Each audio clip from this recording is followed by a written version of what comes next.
Most likely it will be recorded and available later on. And if you have any questions, you can type them in the chat box and we'll try to get to them at the end, or Daniel can, at the last session, so we can email him if we don't get to him and things. So if you need the CEUs or the PGPs, the beginning code will be ECHO.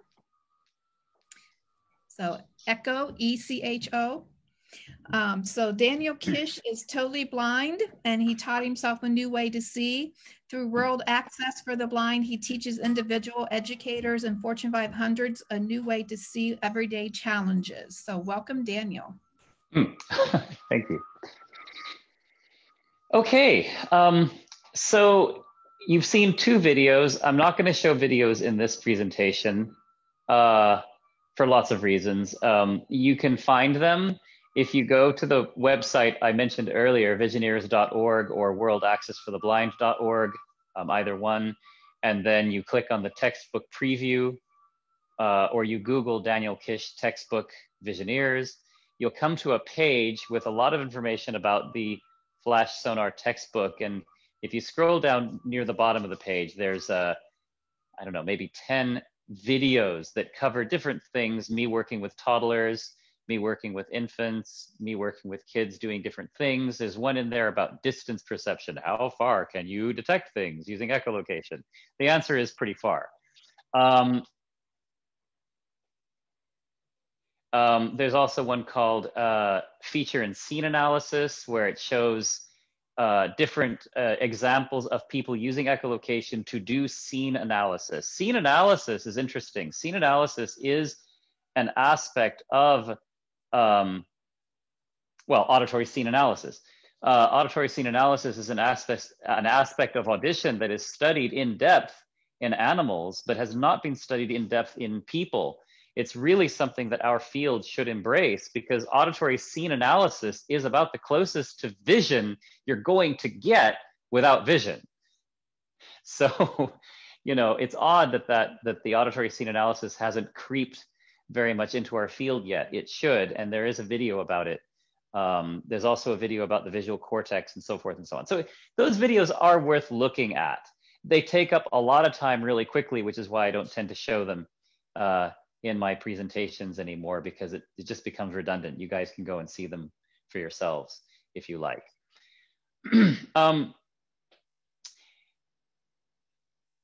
Seems like there was another thing I wanted to say. I'm not thinking of it, but when it comes to Q&A, I will sometimes ask for questions throughout the talk. If there are any questions, someone can feed me those questions. I'll answer questions at the end. The questions that I don't get to, please email me, and I can get to those as well. This is going to be a general session about echolocation. Oh yes, I remember what I was going to say. So it's going to be a general session about echolocation without going into too much detail into specific populations. However, on Thursday, I'm doing something through APH that is part 2, well, in a way, part 3 of a mobility / freedom of movement / echolocation series that I'm doing. And it focuses on babies and young children. So if anyone is interested in potentially doing that, if maybe you're not signed up already, that's coming up on Thursday. And that, I believe, well, that I know will also be recorded.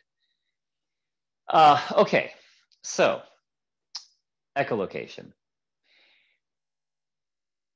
There are 2 main types of echolocation. There's active and passive echolocation. Passive echolocation is a little bit what it sounds like. You're basically using sounds that already occur in the environment, often called incidental sounds or source sounds that are occurring in the environment. Could be anything. Could be a car. It could be someone talking. It could be a cat meowing. You guys missed my cat earlier. It could be someone breathing, really any sound, okay, that's happening in the environment, because all sounds have energy that go out and reflect off of surfaces and come back. So any sound will reflect off of surfaces and come back. And And so those, and so it's possible to get some information from source sounds or incidental sounds through passive echolocation. The other form is active echolocation, where you're actually generating your own signal. It's often, if you look at the research, it's often a very, very quick, very bright kind of a signal. For me, it's a tongue click. Echolocators often use tongue clicks. You can use handheld clickers. This is a good example. In fact, this is a very good example of handheld clickers. And I can, I actually did my own review of about 24 of these toy castanets, and let me tell you, they are not all created equal. So these are Suzuki wooden castanets, and we found these to be the best ones. I will get a little bit more later into how those kind of are used, and I definitely get more into that in the APH workshop. But the point is, you can clap your hands as well, and there are advantages to different signals and disadvantages to different signals, but the key advantages to all these signals are that you now control the space. You actively own the space with your own signal.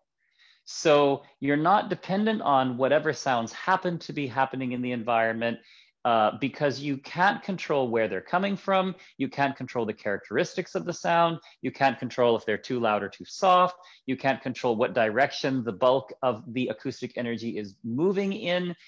And you can't control when they happen, where they happen, how they happen, etc. There's no consistency. And so since there's no consistency and since there's no guarantee that the characteristics of the source sound will be conducive to a good reflection, you may not get good reflections. In fact, to be honest, you mostly don't get good reflections. You get moderate to poor reflections, and they're usable, but they're not necessarily great using passive echolocation. But if you're using active echolocation, you have designed the signal. It's your signal.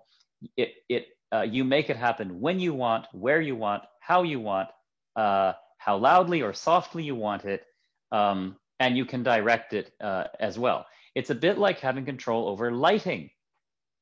So most of us, yeah, we do okay with ambient light, but sometimes you want your own light.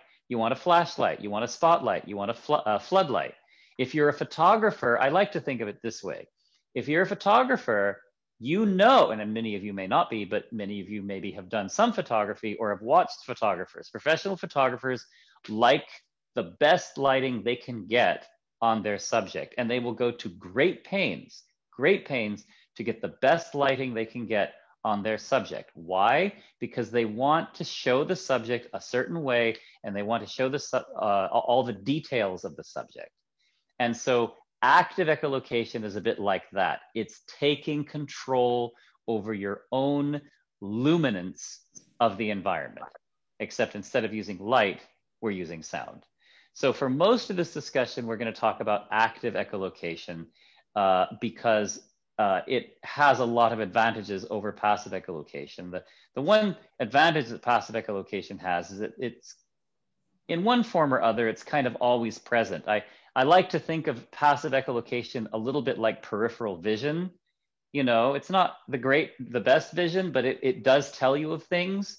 And then peripheral vision will register something. And then what do? You direct your central vision basically at the thing that your peripheral vision registered. And passive echolocation is a bit like that. It will often register things that maybe you didn't notice or didn't bother to notice for whatever reason. And so you train your active echolocation on the subject, on the target, to get more information about the target. Okay, so any active echolocator is also a passive echolocator. It's you know, I'm an active echolocator. I've been actively echolocating since I was about a year old. And I'm here to tell you that passive echolocation is, you know, a big part of my repertoire. And the better is your active echolocation, the better will be your passive echolocation. So active echolocation, training active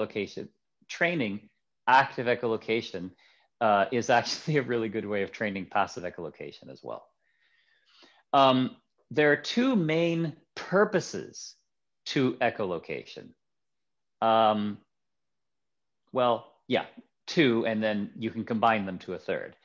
What I call, well, what is called in the literature targeting sonar and orientation sonar. For targeting sonar, you're basically looking at things close by, or you're looking for details. You're trying to interact with something. You're trying to avoid something. You're trying to touch something. You're trying to go around something. If you're a bat, you might be trying to eat something.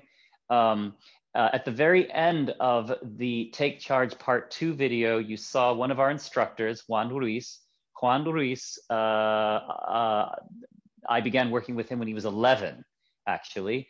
And he set that Guinness World Record, and you saw him riding a bicycle among an obstacle course of poles. Now, that obstacle course was randomly set. Every time he went through it, it was randomly set. So he had no way to familiarize himself with the obstacle course. He was familiar with the stage area overall, but he was not familiar with how the obstacle course itself would be set up. And you saw him clicking, and you saw him scanning. You saw him turning his head a lot. And echolocators will often do that. They will tend to turn their heads a lot, much as you would move your eyes as a sighted person and your head tends to follow. Humans don't have motile ears. We would be so much better echolocators if we did, but we don't. So we tend to turn our heads. And you saw him turning his head a lot to catch those poles. I will give you a personal experience of a bit what that might have sounded like a little bit later. But the idea is he was using targeting sonar. That's what he was doing. And he was targeting very specifically, very precisely where each and every single pole was and where each and every gap was. When we are targeting, we tend to click usually more softly and usually more frequently. Because if you're targeting, you want mostly the information that you're looking for about a particular object or feature in the environment. If you click loudly, if you're always, some people think the more the better. I have no idea how that's coming across the microphone. But if you're clicking loudly, what's happening is you're getting lots of information that you don't want or need necessarily. It's oversaturating the scene.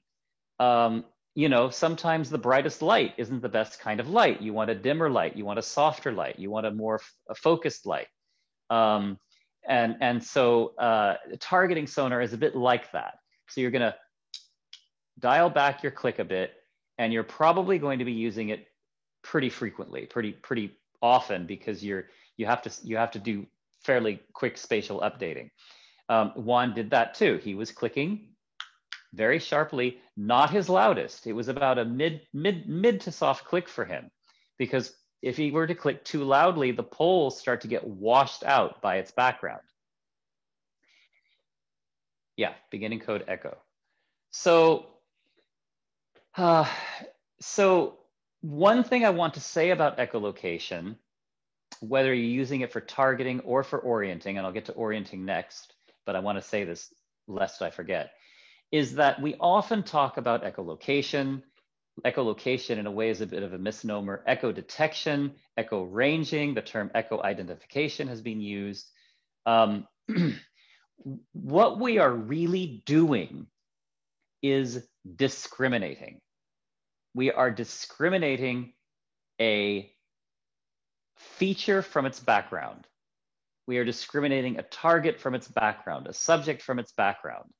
There's always a background of some kind, okay? Now, maybe it's very, very soft. If you're in a wide open field and you're looking for a post, then there's almost no background, right? But if you're in a, let's just say a parking lot, and you're looking for a post, well, there might be a backdrop of a building, there might be a backdrop of other cars. I'm not talking about things making sound. Echolocation is a way of making things emit their own sound, making silent objects emit their own sound.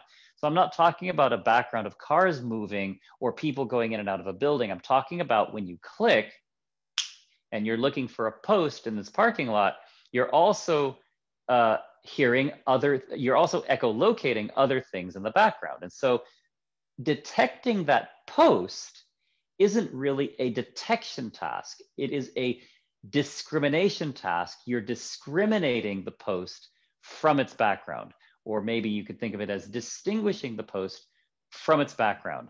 There was one time, one paradigm that's sometimes used, and I think erroneously, when they're doing echolocation studies, they'll sometimes use what I call tabletop objects, box of Kleenex, roll of tape, a stapler, things like that, a glass. And Ben Underwood, poor Ben Underwood, going back to Ben Underwood, he was the Afro-American teenager who the documentary, The Boy Who Sees Without Eyes, was done. And they did this experiment with him, can you echolocate these things? And they had on a tabletop these kinds of objects, a tape dispenser and things. And yeah, he was able to discriminate one from the other, but it took him many long minutes. The whole study ran for over an hour, maybe 2 hours, while he's trying to learn to distinguish these 6 objects. It is not the way echolocation would be used.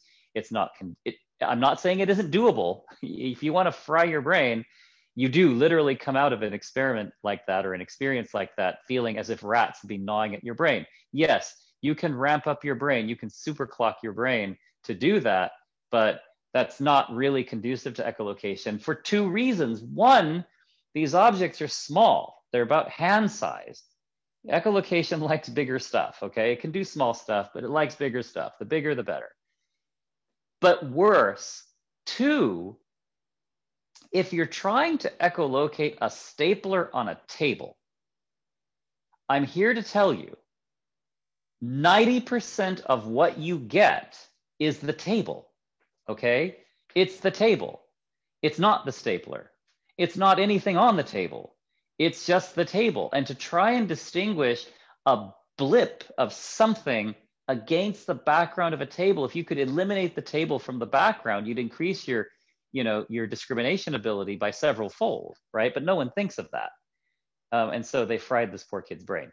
I bring that up to illustrate the fact that when we are teaching our kids to echolocate, we're essentially teaching them a discrimination task. And so we want to be mindful. I'm not saying you have to eliminate the background all the time, but we want to be mindful of what the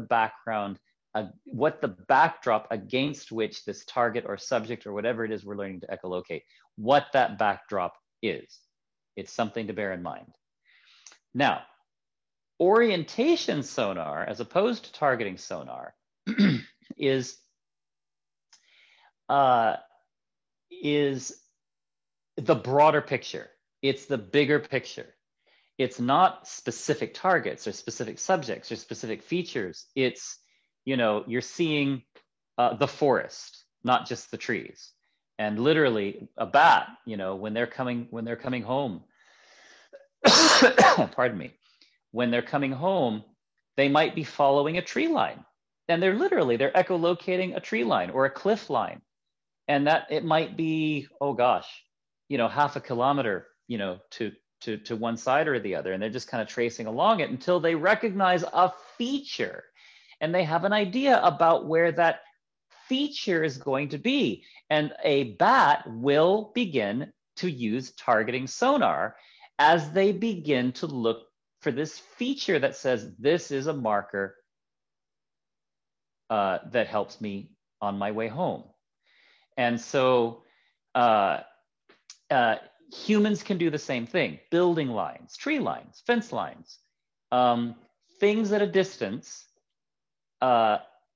corners, different markers that occur at a distance. And that distance may be dozens of meters. It may even be hundreds of meters. There is a video on the page that I mentioned that is specifically about distance perception. And it illustrates how echolocation is used at distances. And clapping, hand clapping, can be really, really good for that. A signal like that can really go for hundreds of meters. Like, I think I clocked it 700 meters once, detecting a building way far away. So, you know, that's the sort of thing that you're doing.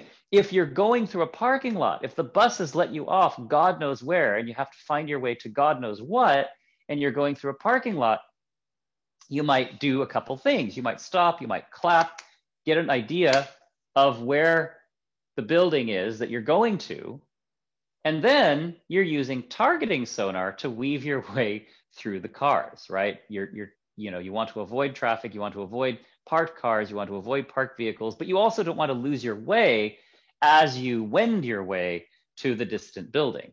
You'll stop occasionally and clap until you get close enough that with a loud tongue click, you'll hear, you can hear the building without having to stop and clap your hands. Or if you're using a handheld clicker, that's another advantage to these clickers, is they do go quite loud. I won't do the full how loud it goes, but they go, well, yeah, sure, why not? So these go really quite loud.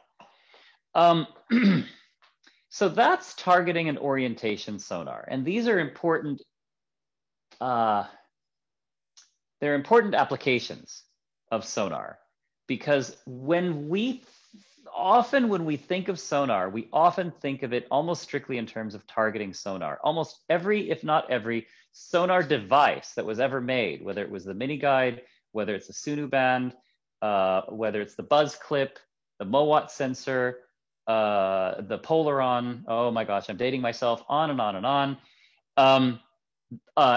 Nowadays you can just build these things out of spare parts, and people are, and they do. And we're looking almost exclusively about near space, or, well, intermediate space. I would call it, for this application, I'd call it targeting space, okay? These devices tend to have a range of about 3 to 5 meters, and they're designed more or less to keep you from running into stuff. Well, I don't mind that. I mean, having a first alert system isn't a bad idea, but the Cane does that really well, right? It's about the best thing to keep you from running into stuff, most stuff. So if we were to build a device that really handled the whole second part of navigation and travel, we would be looking at a device that would allow for orientation sonar, getting the big picture of the broader surroundings. And by broader surroundings, I mean literally hundreds of meters. If you walk into a big open park and you're orienting yourself to that park, or a college campus. I have an exercise that I do called the big picture exercise, where we go and we stand in the middle of maybe a lawn or a big courtyard or something, where you can get buildings around you, and then you click or you clap and you hear each building. Then we develop a map in our head of what each building is. So if we clap and we hear something, over here at about 1 o'clock, that's the library. And we clap again and we hear something over here at say, 10 o'clock or 10:30, maybe that's the auditorium. And we hear something over here at 7, that's maybe the bookstore, and so you can actually develop object relationships from afar using this big picture exercise, using orientation sonar. And as you move throughout the campus, you'll be using orientation sonar. And then as you get closer and closer to each building, then you may start targeting, where is the entrance? Where are the landmarks that I need to find the entrance, etc. Okay. What's next? I think I'm going to call for questions. Are there any questions?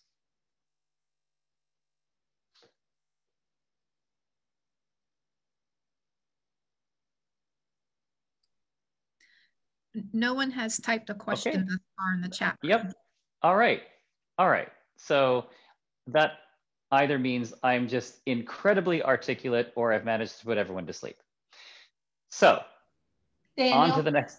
Here's a question. With COVID and the need to wear masks indoors, how does this affect echolocation use indoors? I'm so glad that question came up. You know what? I am designing a pandemic curriculum. So many things that holes in my program. Look, mask wearing isn't a big deal. It needn't be as big a deal as has been trending on social media. You can absolutely echolocate through a mask. The answer is yes, yes, and yes. You can echolocate through a mask. Just as if I talk to you, you hear me through a mask. I hear you through a mask. A person will need to use a stronger signal. They'll need to use a stronger click, probably, and they'll need to listen a bit more carefully, probably. Any advanced or proficient, or some call them expert echolocators, really won't have an issue with a mask. Would I ride a bicycle wearing a mask? Probably not. I probably wouldn't do that. I want to be at my very level best if I'm doing something like that. Would I give a lot of, video demonstrations? Yeah, I'd give video demonstrations, sure, with a mask. If you look at feature and scene analysis, you'll see me drawing scenes that I echolocate, and then I sketch them out on paper. And I'm not the only one who can do that. I've taught other people to do that. If I were wearing a mask, would that be harder? Yeah, it'd be harder by about 10%. If you're a less proficient echolocator, or if you're if you're a less proficient echolocator, the mask may be more interfering. It may throw you off a bit more. One easy peasy workaround to echolocating with a mask, a hand clicker, is completely unaffected by a mask.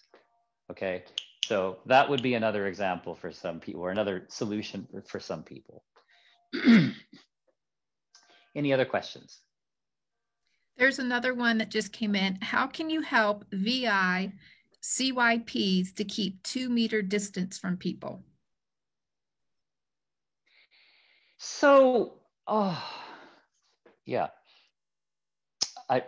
Is this person from the UK or Australia? So, okay. I have several answers to that. Yeah. I have several answers to that. The first is sonar is extremely conducive for distance measuring. It's really, really good at it. Not everyone is really good at absolute distance measuring, but most people who are proficient in the use of sonar find that they're extremely good at relative distance measuring. So I think if I had it to do over, if this pandemic is going to be with us for a while, and some scientists say it is, absolutely, I go in and I teach people to get that inner sense of where is 2 meters. I can teach them virtually. You can teach this. You can totally teach this, and you can teach it visually too. Not everyone is very good at absolute distance measuring visually, but here's what we have to be really, really careful about this. We've created a stress. No one's running around with a meter stick measuring exact social distancing, okay? No one's doing that. I've got blind kids who have autism who are petrified that they will step within, 3 centimeters past this 2 meter thing, because everyone talks about 2 meter, 2 meter, 2 meter, and there is an awful lot of languaging around why blind people can't do this, or why blind people struggle with this, or how apprehensive people are around blind people because they're afraid that blind people won't be able to social distance. So we've turned this massive problem into a problem, in my opinion, and not looked at it from a solution-oriented perspective. And it's very it's very solvable. Now, do people make mistakes? Yeah, they do.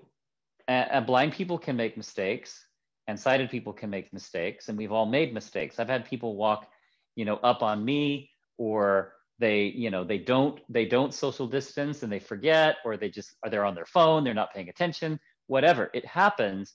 We just do our best and we do our best to respect other people doing their best. So the first part of my answer is yes, it can be done. Yes, you can learn to echolocate. Yes, you can learn to hear people. That's the other thing, is hearing people. Echolocators, there's data coming out of Durham University. I don't think it's been published yet, but there's data coming out of Durham University that shows that the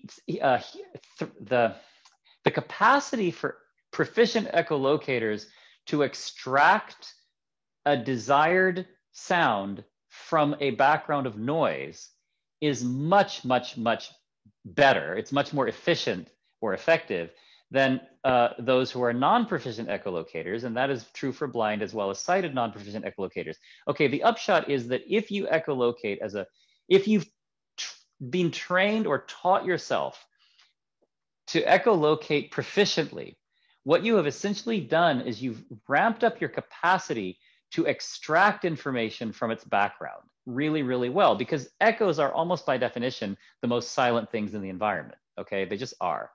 And so you've trained your hearing as a special kind of filter. Engineers call it a locked-in amplifier. You've learned to lock in and amplify a signal or a stimulus that's buried in noise. And a proficient echolocator is able to do that much more effectively, the data show. Oh, thank you. The data show much more effectively than non-proficient echolocators. It's just the nature of the beast. I'm not here to sell echolocation. I'm just saying that's what the data are showing. Well, what are the applications of that? Well, nowadays, social distancing is an application of that. You really need to be able to hear people. You need to be able to hear where they're going, where they're coming from, where they're headed. And sometimes you need to be able to hear them from a background of noise. And a proficient echolocator will have two advantages. One, they'll be able to echolocate people, so that gives them a plus. And two, they're just going to be able to hear them more effectively because they've trained themselves to do that. Another really nifty application for proficient echolocators in terms of being able to extract information from its background are silent cars or quiet cars. So quiet cars, you know what? They don't tend to sneak up on proficient echolocators. I won't say it never happens. I won't say it's never a problem. I'm just saying we tend to be more attuned to those those stimuli that may be buried deep in an environment. So that's a kind of a long way around answering a question that's just been bugging people and bugging people and bugging people. And I just really think we've kind of made a mountain out of a molehill. Not that it isn't important to social distance. I'm not diminishing that at all. I'm just saying, let's just relax a little bit about it. Unless you're ready to carry a measuring tape with you and measure every blind person's being 2 meters distance from everyone else, let's just relax a little bit and just know that it is possible to teach this. It's possible to do this. I think there was another question. At what age do you start echolocation? Yeah. At what age do we start to learn to see? So we start learning to see at about birth. If it were up to me, if I were running the circus, I would be teaching, well, how do you teach a newborn to echolocate? Well, how do you teach a newborn to speak? How do you teach a newborn to talk? How does a newborn learn to talk? A newborn is beginning its process of learning to talk at birth. Some might say before birth. A newborn is beginning its process of learning to see at birth, not before birth. It's dark in there, okay? So everything is developmental. Everything has its roots in living, existing, and being from birth, okay? So even though an infant doesn't really learn to talk until they're maybe 2 or 3 and they start really communicating, they've been in the process of learning to talk since they were a day old. And same with seeing. Toddlers are running around tripping over everything. Their visual systems are massively underdeveloped, but developing at a feverish rate. Well, they've been learning to see from day one. So echolocating, learning to use a cane. Okay, that's a controversy I will not go into in this workshop, but I would have canes in the hands of newborns. I do have canes in the hands of infants as early as I can get them. And we're using the canes. There's a video called, I think, toddler cane training or something like that, where you see me using some cane protocols with a little tiny girl. She might be, well, I think she's 15 months old, but she's not walking yet. The youngest I began teaching was about 7 months, and I have other instructors who've started working with kids earlier than that, 4 months, I think. So my opinion is it's never too early to start. In fact, the earlier, the easier, but it's never too late. So yes, if it were up to me, I'd be using a language model for teaching infants how to click, because I'd be clicking. And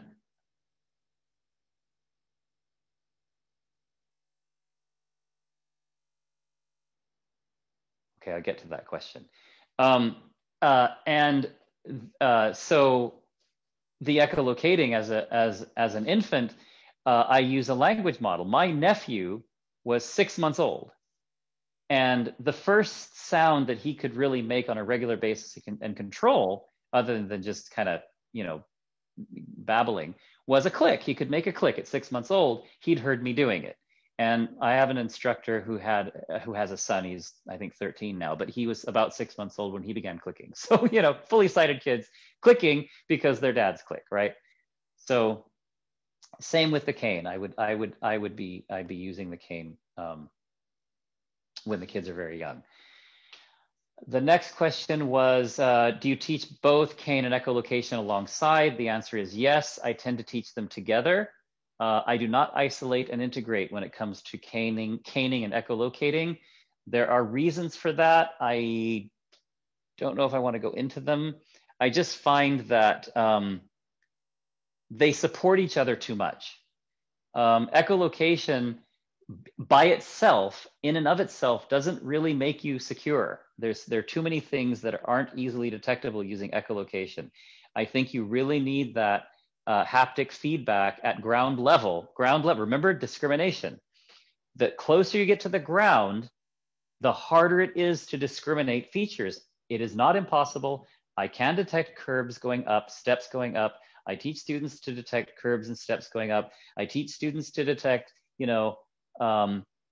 planter boxes that might be on the ground, but you're not going to detect someone's handbag. You're not going to detect someone's lunchbox. In fact, if someone's lying on the ground, you're probably not going to detect them either. So the cane establishes a sense of rudimentary security that I think is very important to catalyzing freedom of movement. And then echolocation, of course, layers over the top of that. The reverse is true too. The cane in and of itself doesn't keep you safe from all things either. It doesn't allow you to orient beyond reach very well. And it doesn't protect you from head level objects. Echolocation is best for head level objects. So it is the rare thing that an echolocator would be running into something. If an echolocator ran into something at head level, they were just really distracted. They just didn't notice it because they were distracted. Maybe they were on their phone or something else, right? So I teach the two in tandem. That is not true if you have someone with residual vision. If you have someone with residual vision, then I do isolate, then integrate. So I try to do some kind of vision occlusion. Obviously, with young kids, that may be harder. I have ways of helping them warm up to that. But at some point, you want to do vision occlusion, and you want to really develop those non-visual skills. And then you want to integrate. You want to take time under instruction to do a sort of focused training around integrating visual and non-visual skills as those non-visual skills come up. Hearing impairments, that could almost be its own workshop.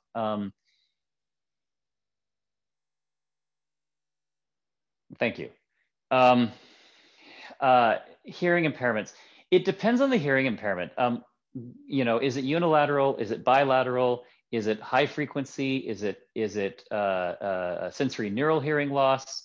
The most common form of hearing loss is age-related or high-frequency hearing loss. That's the most common form of hearing loss. So let me talk about that. I'll give a little attention to that. Echolocation is interesting with hearing loss. When we use an echo signal, we often use a broad spectrum signal. A tongue click is a broad spectrum signal. It's got low frequencies, middle frequencies, and high frequencies.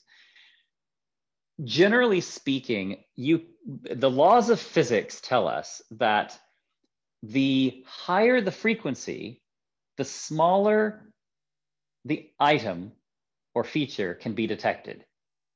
So low frequencies are good for distance, they go far, and they're good at detecting big stuff. And high frequencies don't tend to go as far, but they're really good at detecting details. They're really good at detecting small stuff, okay? So grandma may be able to detect a wall at dozens of meters away as well as her grandson could, okay? But grandma might not be able to detect a shopping cart, or might not be able to detect a chain link fence, or might not be able to distinguish between a bush and a bench, okay? So there are lots and lots and lots of functional skills, I would dare say most functional skills that are of day-to-day value are very doable for most people who have age-related hearing loss or high-frequency hearing loss. Yeah, you're not going to hear the details that someone with unimpaired high-frequency hearing would hear, but you are going to hear other things as well as someone with high-frequency hearing intact. The other types of hearing loss,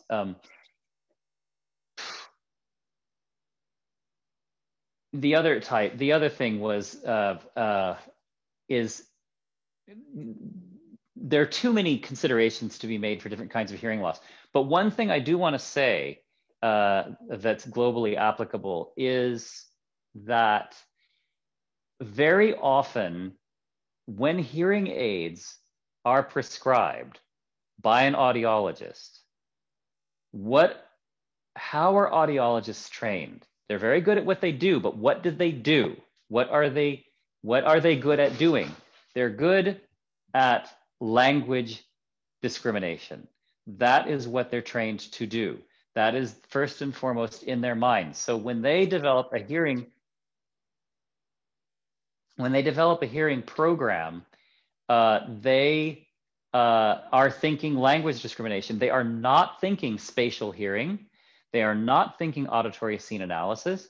And so we have to educate them. We must go in and explain to them the kind of hearing program that needs to be made for this blind person to be able to use their hearing like a blind person uses their hearing when they use their hearing to navigate. Spatial hearing needs to be preserved, if not enhanced. And that point generally needs to be explicated specifically to audiologists. Okay, there was another question I didn't quite catch that came through. At what age did you accept the cane? The cane, yep. Your level. That's almost embarrassing to answer. I was like 20. I pretty much went through my childhood resisting the cane the whole time and had all kinds of trauma and drama around it. And, my echolocation became dang good, okay? So that's, one of the axioms of our training is use it or lose it. Did you guys just lose the video? Hold on. Yes. All right, hold on. I need to fix that. Sorry. The problem is I'm running low on battery and yeah. Wait. Sorry, give me a second. Give me a second. Technical things. Okay.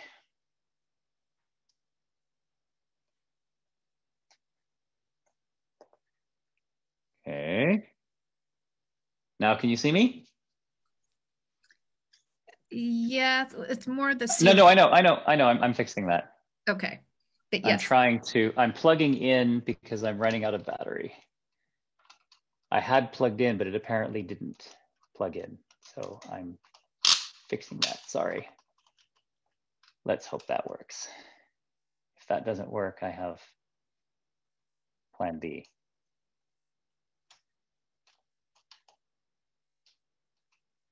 Okay, I hope that works. All right. Are we back to normal? Yes. Okay. Yeah. So I was about 20, and I eventually just essentially a switch went off in my head that said, screw it. This is up to me. It's not up to other people.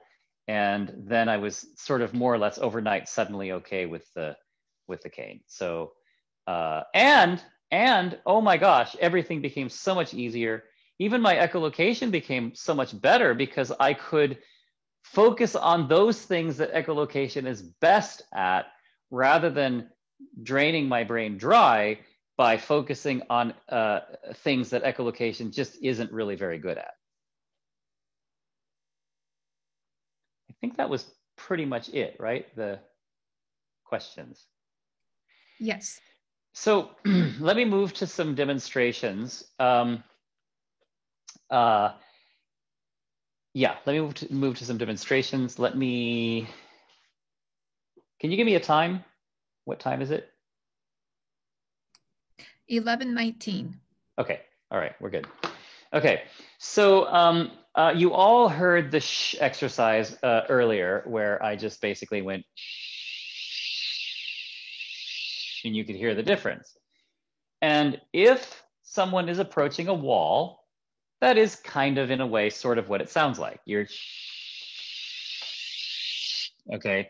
If you're clicking, it's the same idea, except clicking goes much further and requires much less energy to make. Basically, what clicking does is it packs huge amounts of acoustic energy into very, very sharp, very short pulses. That's a wall, okay? But what if you have a situation more like this? This is sort of my my pretend pole. So if we do this, and maybe you close your eyes, and I'll make the shush sound.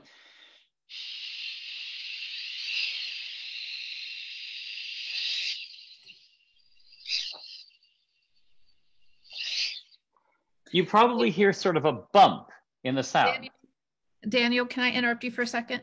Not everybody can see what you have, so can you describe what you're using, what you're holding up? Oh, sorry. It's a Pyrex loaf pan is what it is. So it's about maybe 4 to 5 inches wide, and maybe 10 inches long, 11 inches long, and maybe 3 inches deep. And what I'm doing is I'm passing it side to side in front of my face. And so when you hear kind of a bump in the sound,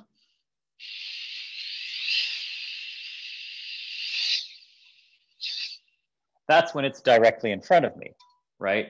So if an echolocator, you can open your eyes, if an echolocator were walking along and they were passing a tree or a post, a pole, basically, tall, thin object of your choice, that's kind of what it sounds like, sort of, right?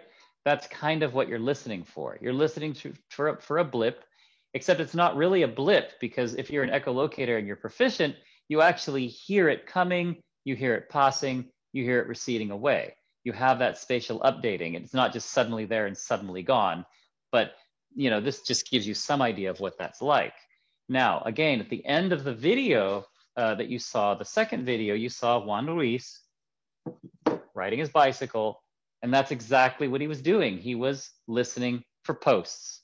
posts that we'd made, we made them extra detectable using echolocation, but they were real posts and they'd really been kind of set in this obstacle course.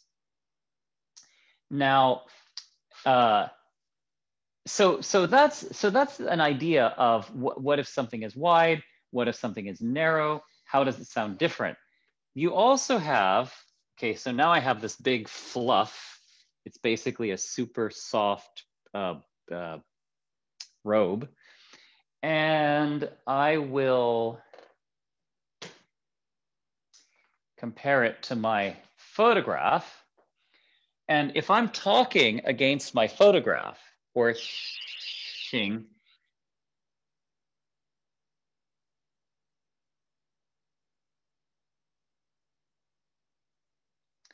okay, there's a question that came through about isn't echolocation natural to someone who's totally blind, who's congenitally blind? The short answer is it should be. I will get to that question. Remind me if I forget.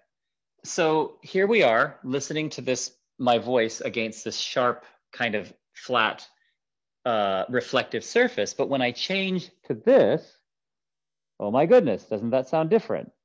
Okay. So it probably sounds absorbent. It probably sounds like it's swallowing up the sound. And then when I go back to this, we're getting back into this sort of hard sound, right? So that was an extreme difference. Okay, that was you know, handing it out too obviously. But the idea is that an echolocator who is a proficient echolocator can use those kinds of differences to discriminate what things are. So whenever you're echolocating, you're clicking, you're essentially asking two questions of your environment. Where are you and what are you? Where are things and what are things? And so the what is about density, texture, and to some degree composition of a surface. It's about, scientists call it depth of structure, or you might call it surface structure, okay? So a tree with a lot of heavy bark will sound different from a tree that's completely smooth. A hedge will sound different from a fence. A wall made of rough brick will sound different from a wall made of glass. Curtains will sound different from, you know, a window that's not been curtained, and on and on and on. So it's possible to learn to distinguish relatively fine details using active echolocation. It's harder to do with passive echolocation. I mean, mainly because the sounds that you get to work with are so inconsistent and not often conducive to the kind of detail you need to be able to make these kinds of discriminations. If you watch some of the videos and you see me sketching scenes, I am identifying objects. I'm identifying trees and cars and fences and bushes and, you know, different things that get drawn into the sketch or sketched into the sketch. Okay, back to use it or lose it. Hearing is developed if we develop it, as we develop it. So a congenitally blind child, if they are encouraged to be freely mobile, or I should say this differently, the more they are encouraged to be freely mobile with less restrictions, with more attention to their freedom, with more attention to discovering and getting around and being self-determined, the more they are doing that, the more likely it is that they will develop a skill like this. The less they are doing that, the less likely it is that they will develop a skill like this, and the less refined that skill will be. That said, it is often true that congenitally blind folks have a heightened sense of hearing from the kind of attention they pay to things. Open doors are not difficult. They're not hard. That I would consider that to be a pretty rudimentary skill, okay? There are lots of things that congenitally blind people can do relatively easily that I would consider to be rudimentary skills. They're still echolocating. I'm not saying they're not echolocating. I'm just saying that what we're talking about are levels of refinement that go way, way beyond these types of rudimentary skills that you often see in congenitally blind people or congenitally blind kids. And sometimes they do develop really advanced skills. Like I said, the more encouraged they are to develop these skills, the more these skills will develop. That's just the way this works. The other thing that kids have in that they have an advantage over adults is that kids are smaller, they're shorter. There is a video on the website called, I think it's called Auditory Perspective. Whenever I work with a kid, a child, I always get down at their level and I listen the way they're listening. It makes a difference. Because if you're this size, everything in the world is bigger, bigger, bigger. Chairs are bigger, furniture is bigger. This credenza is bigger.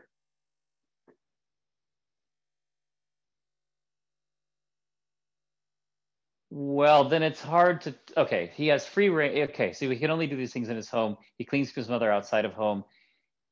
I would say it's hard to tease apart. I mean, he knows his home. He knows his home really well. He's secure there. And you could test him and see, you know, does he really know when a door is open or closed? Maybe he does. But he's used to the sounds around his home. He's used to what every part of his home sounds like. So yeah, I mean, that would be my next step is getting him off mom's arm and teaching him outside the house. So everything's bigger when you're this size. Yes, the cane is important. And I wouldn't be working with him without a cane in hand as well. And it would be a full-length cane. So that cane would be as almost as tall as he is. But that's a whole other workshop. So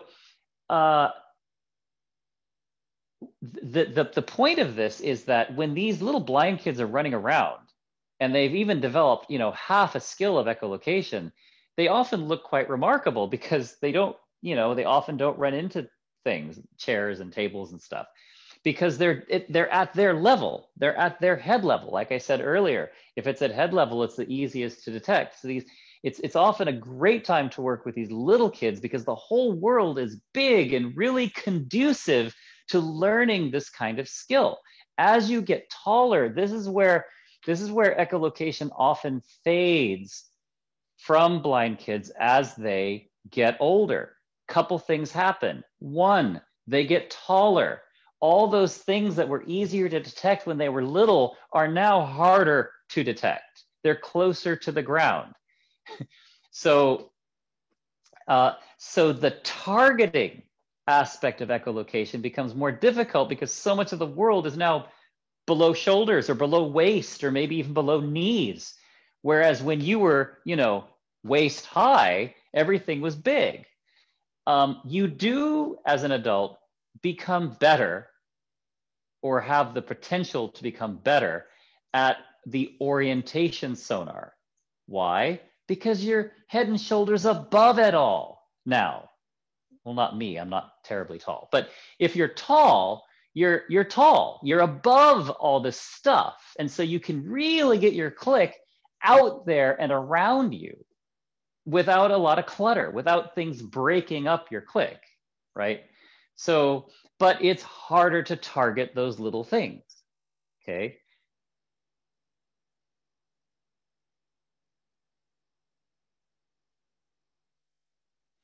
Email me and we can chat about it.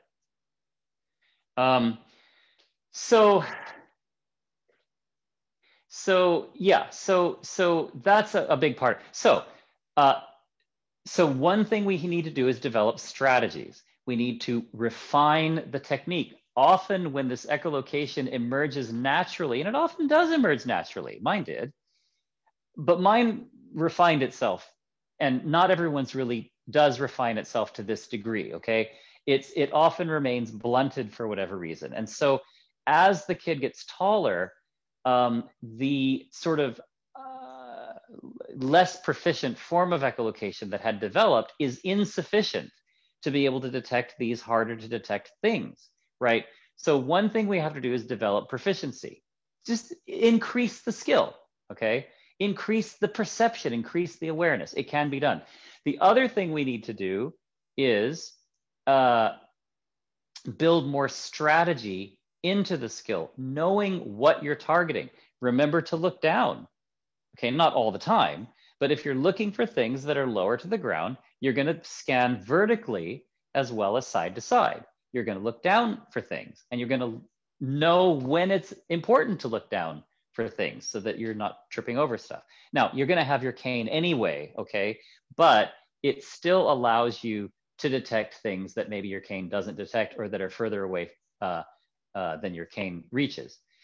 The third reason that we often lose our echolocation as we get older is simply self-consciousness, or self-consciousness. So as we start to hit the teens, maybe we become a bit more self-conscious about clicking, or self-conscious about even traveling on our own. Maybe we start,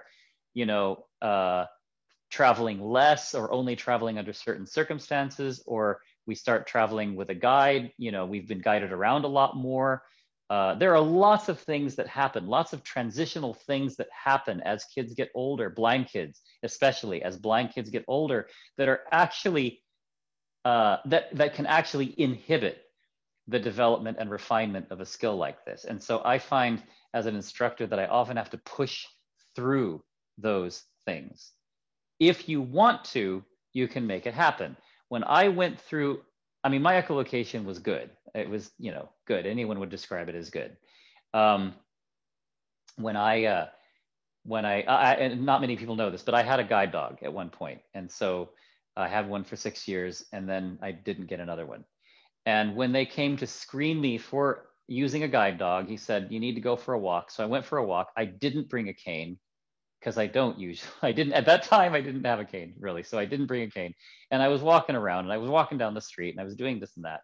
And I got back, and he said my mobility fell at about the 98% level of people whom he had trained to use a dog. I had no idea. I had no basis for comparison. I wasn't even sure at that age what that meant. But the point isn't that. The point is that when I went through orientation and mobility training school, in other words, when I got my certification, my comms, and I went through a year of school to get my comms, my awareness had to be so much better. My awareness of the environment, my awareness of my student, my awareness of everything had to be so much better. That included echolocation. And I would say that by the end of that year, my echolocation facility had tripled, and it had tripled from already being very good. So, if we want to apply ourselves, we can improve our skills.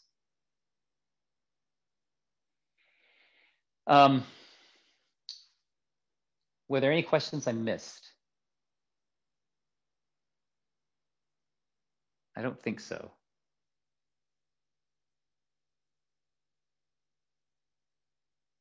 I got it from Cal State LA. I had an NOMC for a while as well. So I had both a comms and an NOMC. I got my comms from Cal State LA.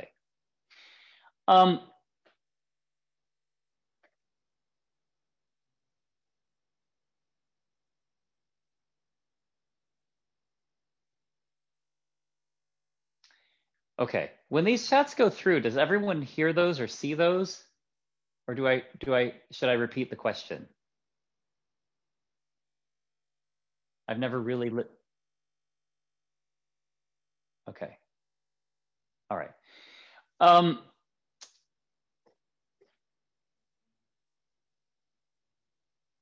Basically, it had to do with are there places or circumstances where echolocation is less conducive? I would say not really. I would say that there are certainly circumstances that affect echolocation, just as there are circumstances that affect vision. Most people don't love driving in the rain, but most people choose to do it if they have to.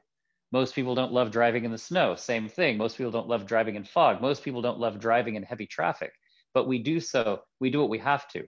So, yeah, echolocating in noisy places, harder, not impossible. You click louder, you scan more often, you listen through the noise. You learn to listen through the noise. Remember when I said earlier, people who are proficient echolocators are better at extracting stimuli from backgrounds of noise. So if you're in a noisy place, you learn to echolocate through the noise. There is such a thing. Okay, I'll get to that. There is such a thing as too much noise. I mean, you can have noise that is so loud that unless you can produce an ear-cracking signal, and some people can, and these hand clickers will cut through pretty much any level of noise that I can imagine. Yeah, it's really hard. It's rare to imagine noises that are so loud that echolocation for a proficient echolocator becomes impossible. Yeah, well, water, swimming at the beach or swimming in, yeah, you can. I mean, if you're probably the best thing is using your tongue and using a tongue click, and then your head's out of the water, and if your mouth isn't full of water, you can click.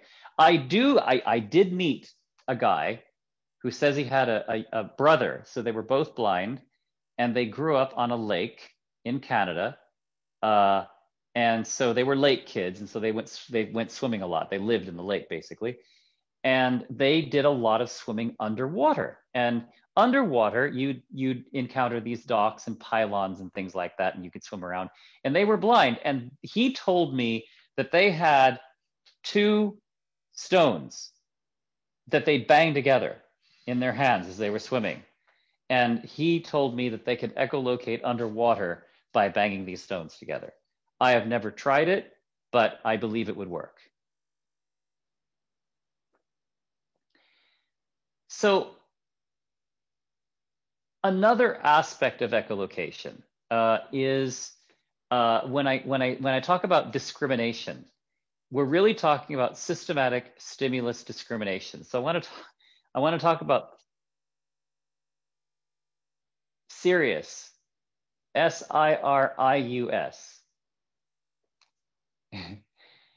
He's my partner in crime.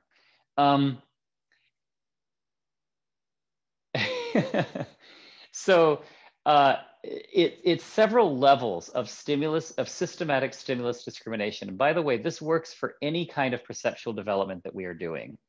The first is what I call the hook stimulus, finding the hook stimulus, okay?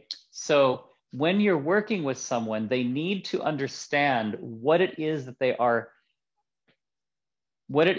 detecting, what it is that they're listening for. And if they're doing it for the first time, they may not be sure what it is they're listening for. So, yeah, I know. Oh, really? Do you want in here? Here.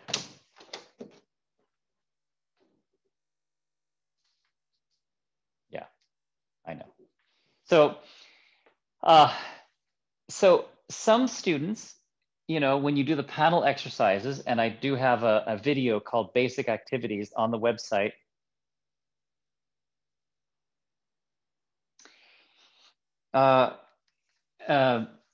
Email me about that question. Instructors in Indiana who teach echolocation. I was supposed to be there in person someday.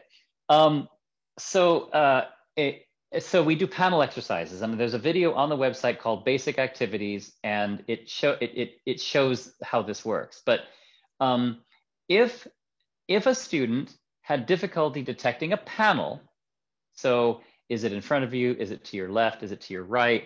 And they have to find it, and they have to reach out, and they have to touch it. And then we move to smaller and smaller panels. But what if they couldn't detect a panel this size?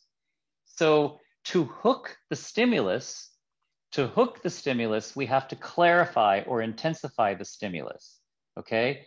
So the first phase, I forgot to say, it's called stimulus sensitization. You want to sensitize people to what the stimulus even sounds like. You want them to be able to hear, using echolocation, you want them to be able to hear something, okay? If they can't hear this, then what is the hook stimulus? What stimulus can they hear?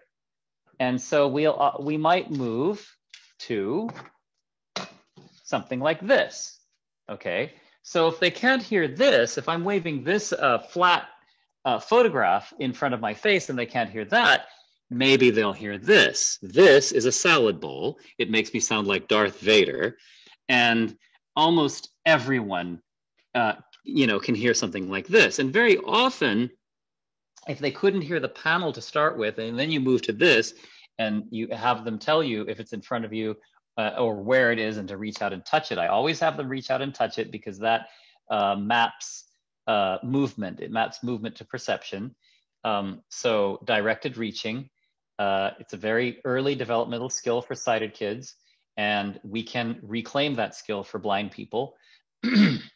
And then when we go back to the flat panel, suddenly they're able to detect the flat panel. So what we've done is we've used the salad bowl. You don't have to do this with all your students. Many students won't need this step. But if they couldn't hear the flat panel, but they then could hear the salad bowl, you've hooked the brain's attention on what it is that they are listening for. And then when you go back to present the panel, magically, as if by magic, they can hear the panel. That's typically the way it works. It doesn't usually take a long time. It usually happens very quickly, okay? So that's the sensitization step. And also, when you're trying to intensify a stimulus to get a student to hear a stimulus, yes, you can use a salad bowl with young babies to provoke interest. Absolutely. Come to my workshop on Thursday, and we will be on the floor together pretending to be toddlers. It's a lot of fun.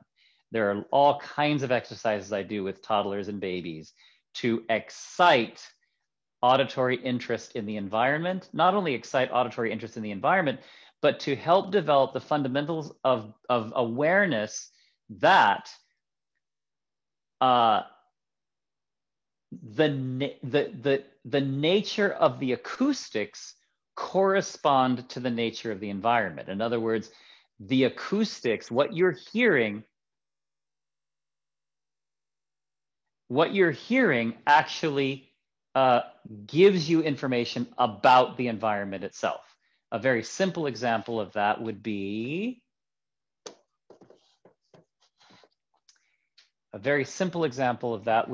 comparing a big sound like this. Okay, so here we are making funny noises into this big sound, and then we move to this other sound. So it's also a bowl, but it's smaller. It sounds different. It sounds higher. And so we practice making sounds into the different bowls. I actually have a set of nested mixing bowls. I have plastic ones and metal ones, and boy, do babies love those. In fact, okay, I have to show you. You asked. See, don't they love it? They do. What baby wouldn't like these? Oh my goodness, they go crazy. There are like 6 of them here, all different sizes. And we make noises into them, and we roll bells into them and balls into them, and we do all kinds of things in different sized mixing bowls. Another type that they really, really like are metal mixing bowls. Metal ones, they actually prefer the metal ones usually. Here we have cat toys.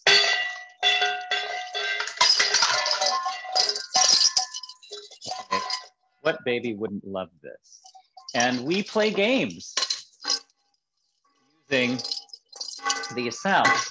But what it starts to go to is when we make a game, and we all love the game, and then we say, okay, let's play the game, and I'll bring the bowl.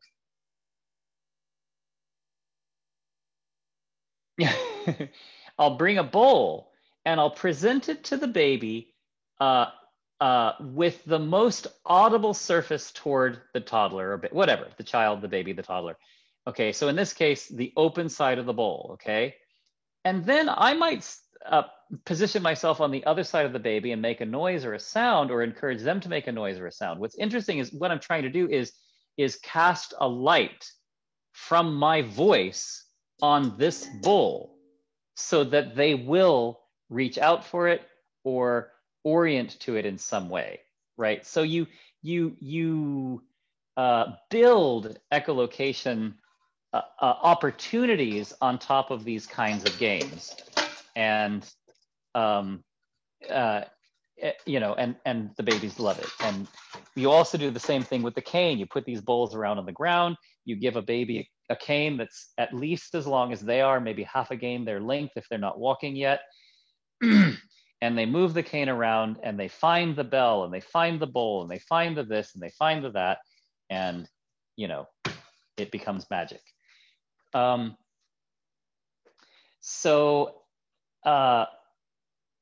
We move from stimulus, I was having too much fun.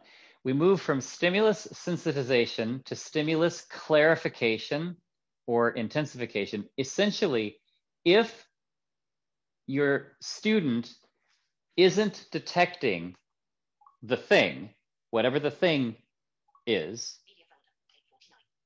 So let's say it's an open door. If they're not detecting an open door, you find a bigger open door, or you find an open door with that's more reverberant behind it. Okay, so let's just say, for the sake of argument, I want them to hear this open door, but they're just not hearing it. They're not hearing the difference. I have two options. Okay, I can find a larger open door, such as, I don't know if you can really see this one, but it's my kitchen door. It's basically double wide. Okay, plus there's more reverberation through the door. You can probably hear that reverberation, versus the reverberation of this is my bedroom actually, has much less reverberation. Or if that didn't work, I'm going to go off camera for a moment, but it doesn't really matter, because all that matters is the acoustics. Okay, so they should be able to hear this open door because there's a really good, strong, boomy sound behind it. So there are ways to intensify stimuli. If they're not hearing a certain post of a certain diameter, find a bigger post, or find a way to make that post more reflective. Then when you go back to the smaller post, they're likely to be able to hear it. The next bit is stimulus comparison. So you're comparing two stimuli next to each other. And it could be a hedge next to a fence. How does the hedge sound different from the fence? Can you tell the difference when they're compared more or less side by side? A tall object versus a short object. A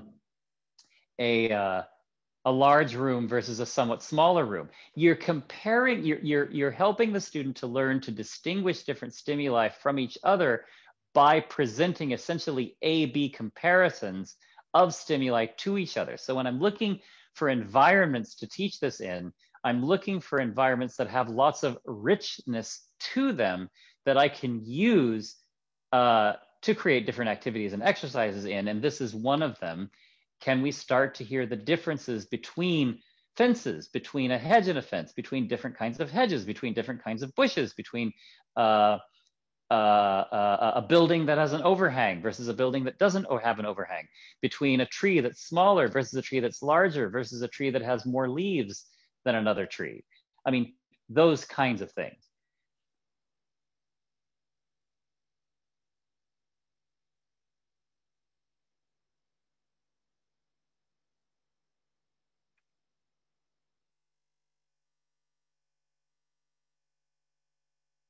Yeah, it's two questions there. The clicking, it can be a work in progress. I mean, it just depends on, the reasons, and it depends, there are different reasons that a student might not like clicking, just as there are different reasons why a student might not like using a cane. I've been there. And sometimes it just takes a bit of maneuvering to get a student past it.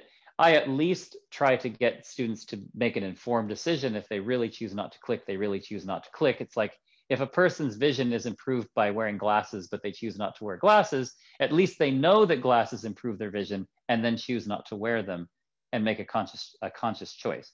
But you at least try the glasses, right? So folding cane versus straight cane, I don't tend to bother with the sound off the cane. I mean, if a student wants to, then they just find the cane that makes the best echo signal for them. I don't find that cane taps are nearly as effective for echolocation as a signal that's being produced near the body as the center.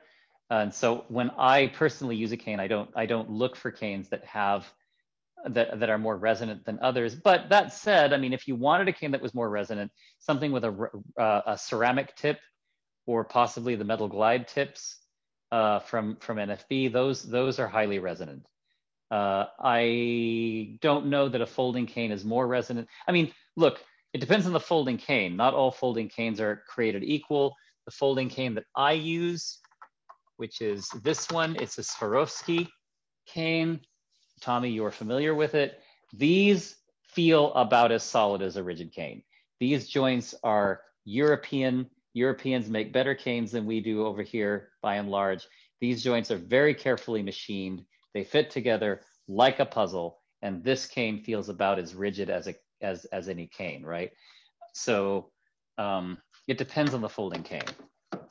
The final bit that I'll get to is stimulus association.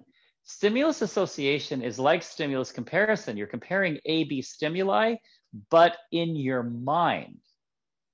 So for example, I might show a student a hedge, and that hedge might be a very dense hedge. And the student might say,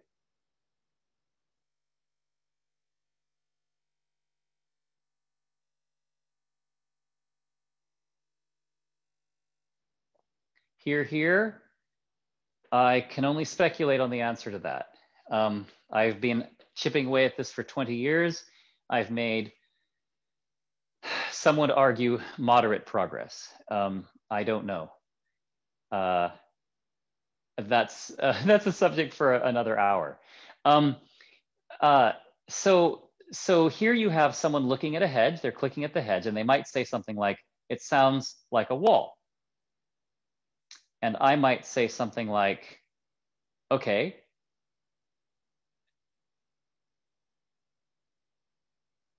it's a whole other workshop. I may get to it on Thursday. There's a whole science behind it called peripersonal space. And I can't answer that question in 5 minutes. It's a detailed response. It is in the textbook. It basically has to do with how the brain previews. If you put a full-length cane in someone's hand, they're just going to learn to use it much faster and with much greater facility. And you'll find that people with much more diverse backgrounds are able to use it. So little ones are able to use it more easily. They're able to learn it much faster. People with various kinds of disabilities are able to use it much faster. I've observed this over and over and over again. I've worked with nearly 3,000 blind people of every age. And I think it has to do with, how the brain processes preview information, and it references its own body height for that information. And to get more specific than that, I would need more time. But yes, I know that you use sternum length in the UK still, and I have to refit every single student I work with over there with what I would call a full length cane, and they all love it. So stimulus association. So this person might say, it sounds really solid. And I'll say, okay, well, does it sound like the wall of your house? And they'll think about it. Or the wall to your, the building that your workplace is in or your classroom. Some wall. Does it sound as solid as this wall? And they'll think about it and they'll say, no, it doesn't sound quite that solid somehow. And I'll say, well, okay, well, does it sound like a fence? Think of the fence, that surrounds your garden. And they'll say, no, it doesn't sound like a fence either. And so they're thinking, they're pulling upon references that they have in their head of previous experiences that are palpable enough, that are vivid enough, that they can actually associate different stimuli from memory. And then they'll come up with something like, oh, you know, it must be, they might say hedge, or they might say bush, or they might say foliage. But the idea is they've used stimulus association to help them with that task. So stimulus association is a relatively high level of this stimulus, of the systematic stimulus discrimination process. And this is spelled out. Look, there is an echolocation and flash sonar textbook. It's due for a new edition, but it is 6 chapters, and it does go into all of this stuff in a lot of detail. Oh, there was a question earlier. Are there video tutorials? Are there video programs? The answer is sort of. There are the videos on the website, as I mentioned, visioneers.org, Daniel Kish textbook. The textbook is called Echolocation and Flash Sonar. It is available from APH. There's ordering information on the Visioneers website. There is video material on the website. I would not call it a tutorial per se. I wish it were. I was never able to amass the resources to create a true video tutorial that really dug in deep into echolocation. Is only one aspect of freedom of movement. I have a whole freedom of movement curriculum, of which echolocation, active echolocation, flash sonar is only a part. It's only a component of a much, much larger program, which includes the full-length cane and all the whys and wherefores of a full-length cane, together with a different technique that I teach for using the cane, which is also much easier to learn, easier to teach, and easier to use in a much wider range of environments. Are there any other questions? We are almost out of time. We are out of time. Perfect. All right, perfect ending. I will take additional questions by email. If you guys email me questions, I will respond. Thank you for your attention. And remember, there is a workshop Thursday if anyone's interested. Thank you, Daniel. We appreciate your time. And so the ending code is locate. And